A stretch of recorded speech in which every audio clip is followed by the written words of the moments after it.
నమస్తే, welcome to our channel. నేను సౌజన్య. నంద్యాలలో cine hero Allu Arjun YCP అభ్యర్థి శిల్పా రవిచంద్ర కిషోర్ కి మద్దతు పలకడం కోసం ఎన్నికల కంటే ముందు పోలింగ్ ఒక 1 or 2 days ఉంది అనగా ఆయన వెళ్ళడం జరిగింది. ప్రచారం కూడా చేశారు, శిల్పా రవిచంద్ర గారికి ఓటేయండి అని చెప్పి. కానీ ఈ అంశాల్లో పోలీసుల మీద వేటు పడింది అని అంటున్నారు. ఎన్నికల కోడ్ ఉన్నందున సో పోలీసులు ఏ రకంగా ఇలా అనుమతి ఇవ్వడం జరిగింది, ఎందుకంటే గ్యాదరింగ్ చేశారు అని. బట్ ఇక్కడ ఎస్పీ అయితే సేఫ్ అయ్యారు, బట్ కానిస్టేబుల్ పైన అయితే వేటు పడింది అంటున్నారు. ఈ అంశానికి సంబంధించి మనతో మాట్లాడి వారి విశ్లేషణని మనతో పంచుకోవడానికి ఈ రోజు మనతో పాటు ఉన్నారు సీనియర్ జర్నలిస్ట్ దుర్గా కుమార్ గారు ఉన్నారు. వారితో మాట్లాడు. నమస్తే అండి. నమస్కారం మా సౌజన్య, మన వీక్షకులు. సో అల్లు అర్జున్ నంద్యాల వెళ్ళి వైసీపీ అభ్యర్థి శిల్పా రవిచంద్ర కిషోర్ కి మద్దతు పలికిన సంగతి మనందరికీ తెలిసిందే. సో ఆ అంశానికి సంబంధించి ఎస్పీని అయితే వదిలేశారంటే వేటు వేయలేదు, బట్ కానిస్టేబుల్స్ పైన అయితే వేటు వేశారు అంటున్నారు. అంటే కానిస్టేబుల్స్ అయితే డెసిషన్ మేకింగ్ అనేది వాళ్ళలో ఉండదు, బట్ వాళ్ళని ఎందుకు సస్పెండ్ చేశారు, డెసిషన్ మేకింగ్ తీసుకునేటువంటి వాళ్ళని ఎందుకు పక్కన పెట్టేసి వేటు వేయకుండా వదిలేశారు? ఈ అంశాన్ని ఏ విధంగా అర్థం చేసుకోవాలి? ఇది కొద్దిగా ఆశ్చర్యంగా ఉందమ్మా. ఉరిమి మంగళం మీద పడినట్టు. అసలు ఇప్పుడు ఏదన్నా ఇట్లాంటిది నిర్ణయం తీసుకునేటప్పుడు ఎవరైనా ఉన్నతాధికారులు నిర్ణయాన్ని అమలు చేస్తారు ఎవరైనా. ఇప్పుడు ఎస్బీ కానిస్టేబుల్స్ ఇద్దరిని సస్పెండ్ చేశారని వచ్చింది. అందరికీ కూడా ఇది ఆశ్చర్యం కలిగిస్తుంది. అప్పుడు 144వ సెక్షన్ అమల్లో ఉంది, ఎన్నికల కోడ్ అమల్లో ఉంది, ఇవన్నీ వాస్తవమే. ఇప్పుడు సపోజ్ ఎన్నికల కోడ్ అమల్లో ఉంటే అప్పుడు ప్రొషన్ ఊరేగింపు, దాన్ని ఏమంటారు, జులూస్ తీసింది అభ్యర్థి రవిచంద్ర కిషోర్, అధికార పార్టీ అభ్యర్థులు చాలా సార్లు పర్మిషన్లు తీసుకోవాల్సిన అవసరం లేదని వాళ్ళు భావిస్తున్నారు. ఎందుకంటే ప్రభుత్వం మాది, మేము పోలీసులు చచ్చినట్టు మేము కనుక ప్రొషన్ తీస్తే వచ్చి ప్రొటెక్షన్ ఇస్తారు బందోబస్తులో. కాబట్టి ఒకవేళ ఇవ్వకపోయినా మాకు వచ్చిన నష్టమేం లేదు, మా క్యాడరే బందోబస్తు ఏర్పాటు చేసుకోగలదు, వాళ్ళంతా సాయుధులై కూడా ఉంటారు.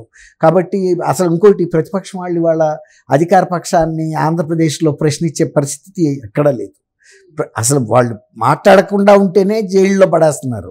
ఇక ఎదురు తిరిగి మాట్లాడితే ఇంకా పరిస్థితి ఎట్లా ఉంటుందో తెలుసు.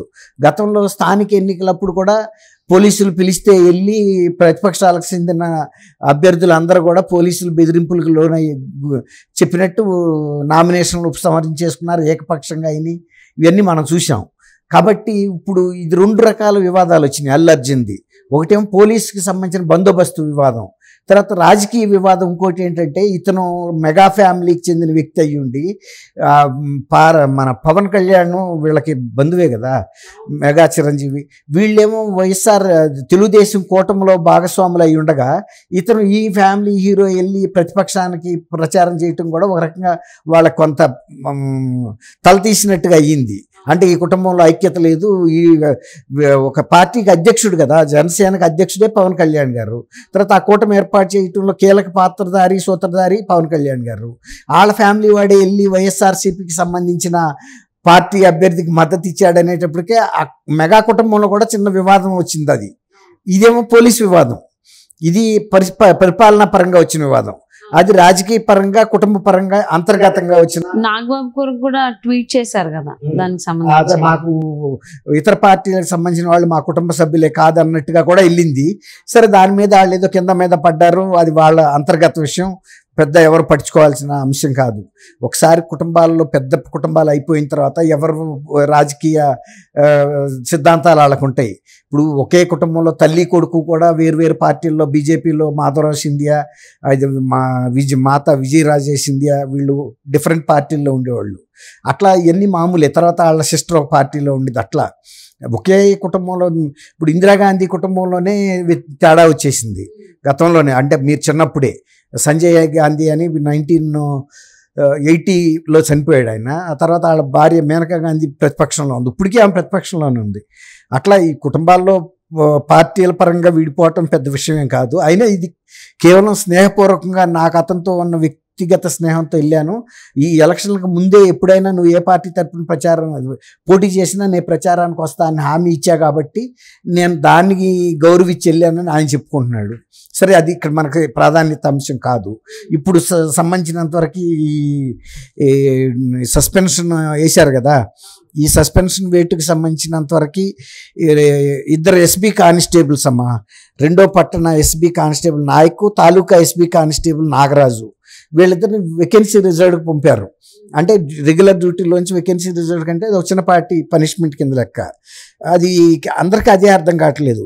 కేంద్ర ఎన్నికల సంఘం నంద్యాల ఎస్పీతోనూ ఇతర పోలీస్ అధికారులని బాధ్యుల్ని చేసి చర్య తీసుకోమని హింట్ ఇచ్చింది.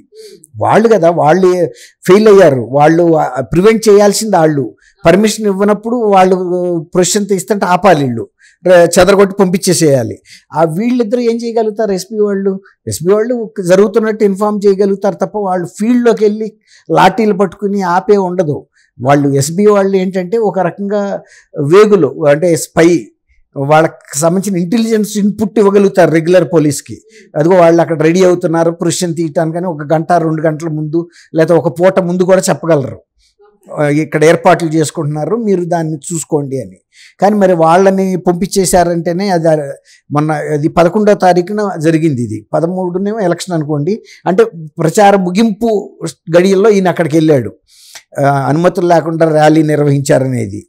అయితే మోహన్ రెడ్డి, శిల్పా మోహన్ రెడ్డి వాళ్ళ ఫాదర్ అనుకుంటా, ఆయన కూడా ఎమ్మెల్యేగా ఆ ర్యాలీలో పాల్గొన్నప్పుడు పోలీసులు సహజంగా ఆపరు కదా. 144 సెక్షన్ అమల్లో ఉన్నమాట వాస్తవం. నంద్యాల చాలా సెన్సిటివ్ ఏరియా, గొడవలు జరగడానికి ఆస్కారం ఉన్న ఏరియా. తర్వాత పోలీసు ఇది ఉంది, మన ఎలక్షన్ కోడ్ ఉన్నప్పుడు సహజంగా ముందు పర్మిషన్ తీసుకోవాలి. వాళ్ళు ఇస్తారా ఇవ్వరా అనేది ఆ లోకల్ పోలీస్ స్టేషన్ డిస్క్రిప్షన్ మీద ఆధారపడి ఉంటుంది. అది ఇప్పుడు ఇతని మీదకి వెళ్ళటం అనేది కొంచెం అందరూ కూడా పోలీసులు అది ఆపలేకపోయారు. ప్రొసెషన్ అయితే భారీగా జరిగింది, దానికి పర్మిషన్ లేని మాట వాస్తవం. అల్లు అర్జున్ వచ్చాడనే దాని మీద పోలీసులు బందోబస్తు కూడా పెట్టారు, అది గొప్ప విషయం. అది అసలు పర్మిషన్ లేని ప్రొసెషన్కి, ఊరేగింపుకి పోలీసు బందోబస్తు పెట్టొద్దు కదా. పోలీసులు వెళ్తే చెదరగొట్టి పంపించేసేయాలి, లేదయ్యా ఇక్కడని. ఇప్పుడు నంద్యాల ఎస్పీ రఘువీరారెడ్డి కానీ, డిఎస్పీ రవీంద్రనాథ్ రెడ్డి కానీ, సిఐ రాజారెడ్డి కానీ, ఇక్కడ మనం గమనించాల్సింది ఏంటంటే పిన్నెల్లి రామకృష్ణారెడ్డి మొన్న ఈ మధ్య ఒక మాట మాట్లాడుతూ కారంపూడిలో ఆయన్ని నారాయణ స్వామి అనే కమ్మ సిఐని పెట్టారని. ఇప్పుడు చూడండి, నంద్యాలలో ఎస్పీ రఘువీర్ రెడ్డి, డిఎస్పీ రవీంద్రనాథ్ రెడ్డి, సిఐ రాజారెడ్డి, అక్కడ ఎమ్మెల్యే శిల్పా మోహన్ రెడ్డి, వాళ్ళ అబ్బాయి ఏమో ఇప్పుడు ఆయన ఉన్నాడు కదా, పేరు రవిచంద్ర కిషోర్. చూడండి, వీళ్ళు సామాజిక దీని గురించి మాట్లాడతారు. ఇప్పుడు అందరు కూడా రెడ్లే. మొన్న సస్పెండ్ అయిన వాళ్ళలో కూడా 80% రెడ్డిసే ఉన్నారు. అది ఇంకా పైగా పిన్నెల్లి రామకృష్ణారెడ్డి సిగ్గు లేకుండా అక్కడ అతన్ని పెట్టబట్టి ఊళ్ళల్లో ఆ వర్గం పెట్టరైపోయిందని. ఒక సీఏని చూసి ఎవరు పెట్టరైపోరు. అట్ట పెట్టరైపోయే వాళ్ళు అయితే గ్రామాలు వదిలిపెట్టి వెళ్ళిపోతారా జనం? ఇప్పుడు ఈయన దుశ్చర్యలకి తాళలేక దాష్టికాలకి గ్రామాలే ఖాళీలో వెళ్ళిపోయారు. ఇప్పుడు అది పెద్ద సీరియస్ విషయం. తర్వాత ఇప్పుడు ఈ ఎన్నికల ప్రధానాధికారికి ఇప్పుడు ఏం చేశారంటే, రాష్ట్ర ఎన్నికల ప్రధానాధికారికి 60 రోజుల్లో శాఖాపరమైన విచారణ పూర్తి చేసి చాలు కూడా సెంట్రల్ ఎలక్షన్ కమిషన్ చెప్పింది. ఇప్పుడు అది వీళ్ళిద్దరిని సస్పెండ్ చేశారు, కానీ ఇప్పుడైనా సరే ఉన్నతాధికారుల మీద చర్య తీసుకుని ఆ విచారణ రిపోర్టు సెంట్రల్ ఎలక్షన్ కమిషన్ పంపాలి. సో నంద్యాలలో అల్లు అర్జున్ వెళ్ళి ర్యాలీ తీసిన దానికి సంబంధించి కేసు నమోదైంది. సో దాంట్లో అనుకోకుండా అనూహ్యంగా ఎస్పీ కానిస్టేబుల్స్ కి అయితే వెయిట్ పడింది. ఎస్పీ అయితే సేఫ్ గా ఉన్నారు, డిఎస్పీ సేఫ్ అన్నారు, సేఫ్ గానే ఉన్నారు పెద్ద పెద్ద వాళ్ళందరూ కూడా. బట్ చిన్నోళ్ళు కానిస్టేబుల్స్ మీద పైన వెయిట్ పడింది. మరి ఆ రోజు మద్దతు పలికారు వైసీపీ అభ్యర్థి శిల్పా రవిచంద్ర కిషోర్ కి బన్నీ. సో మరి చూద్దామండి ఏం జరుగుతుంది ఈ అంశంలో అనేది. Thank you so much Durga Kumar గారు. థ్యాంక్ యూ అమ్మా సౌజన్య. మనం